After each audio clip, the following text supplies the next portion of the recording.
Welcome back to Shem's Universe. So today, guys, we're going to go over how to determine if your life path is actually good luck or not to you.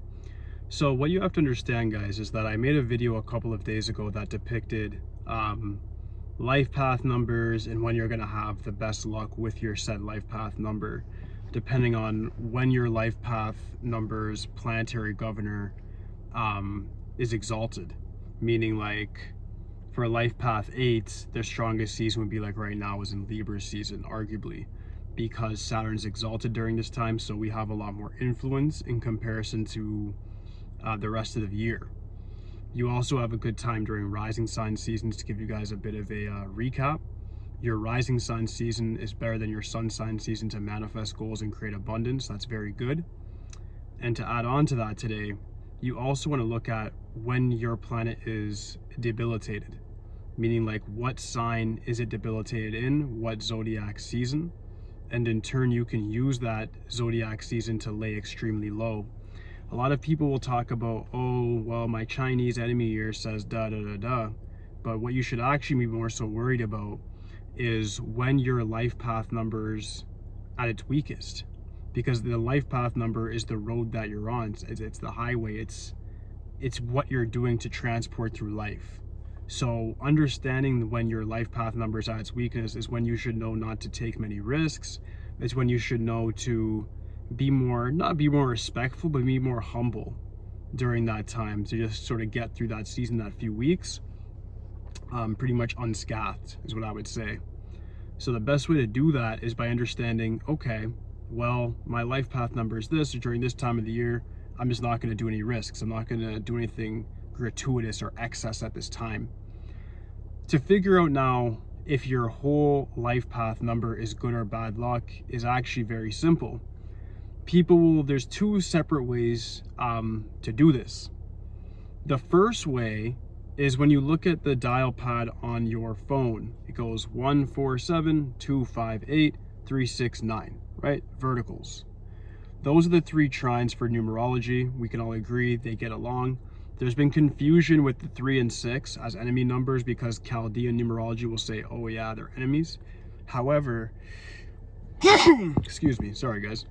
However, it's nonetheless a time where in which 3 and 6, I feel like they can have rivalry, but in somebody's birthday, it will still create good luck because they're still the same trine, but there's like secret rivalry between them, which I'm actually going to go more into in another video this week to explain the relationship of numbers within each trine. It's going to be a whole separate video. So if you have questions about that, please just wait. I'm going to answer why that is very shortly. So going back to the main subject matter is this. If you're somebody, let's say, as a life path 6, and you're a Taurus, Taurus is governed by what? Venus. 6 is governed by what? Venus. You have good luck as a life path 6, arguably because of that. If you're a life path 6 born in late August, early September, then you would be under the classification of the sun sign Virgo. Venus is debilitated in Virgo, which in turn would mean life path 6s in Virgo have a very hard time even if they achieve success. Prime example will be Michael Jackson. So I can keep going with examples, not going to bore you guys with that, but that's the knowledge you sort of need to know. It's like a life path 8 that's born in Leo season. Are life path 8s born in Leo season successful? Yeah. But do Sun and Saturn get along? No. So it's like that life path 8 will have a lot harder time in comparison to somebody that was born in Libra season as a life path 8. That's the most powerful version of life path 8s for both day and life path numbers with 8, because the Saturn is exalted at that time. So they become more and more powerful. So understanding what your planetary relationship is from your number to your sun sign is of utmost importance to see the difficulty level your life is going to be on. The way I look at it is like this. You can have the neutral signs positions where it's like your planet's not really phased, but it's not that friendly either. So it's like, okay, you're in control of your life. You have it where your planet is exalted in a certain sign. You have extremely good luck. And then finally, if you're in a debilitated sign, then you have to try very hard. You're on a more difficult level. The next thing to look at that can counteract this, though, is the birth number relationship with the said life path. So what do I mean by that? Somebody that's born day number, let's say August 27th, and they're a life path 6.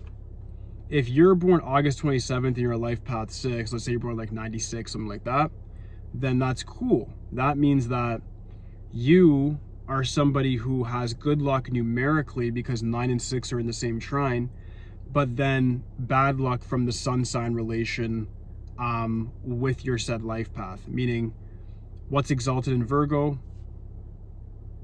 Mercury. Now, a life path 5 in Virgo will do very well. A life path 6 in Virgo, because the 6's energy is Venus, its planetary energy going in Virgo is actually going down. Doesn't work too well.